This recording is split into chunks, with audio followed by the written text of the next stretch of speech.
कल्याण डोंबिवलीमध्ये भाजपचे 15 उमेदवार मतदानाच्या आधीच बिनविरोध विजयी। महायुती आता बहुमतापासून 42 जागा दूर।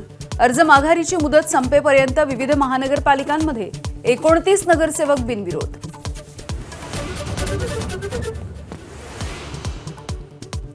मुंबईमध्ये 700 चौरस फूट घरांना प्रॉपर्टी टॅक्स माफ करणार। जाहीरनाम्याच्या आधीच ठाकरे बंधूंची मोठी घोषणा।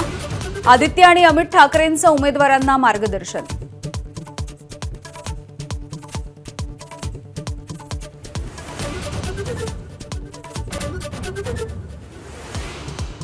मुंबईमध्ये राज ठाकरेंना मोठा धक्का। वांद्र्यामधील मनसेच्या 11 पदाधिकाऱ्यांचे राजीनामे। निष्ठावंतांना डावलल्यामुळे पदाधिकारी संतापले।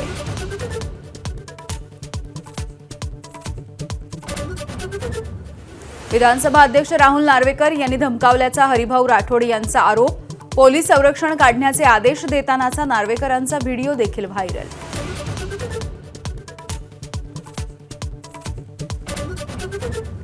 भाजपमधली बंडखोरी मोडण्यासाठी स्वतः फडणवीस मैदानात। साहित्य संमेलनाच्या व्यासपीठावरूनही सतत संपर्कात। बंडखोरांची खूप मनधरणी करावी लागत असल्याची कबुली।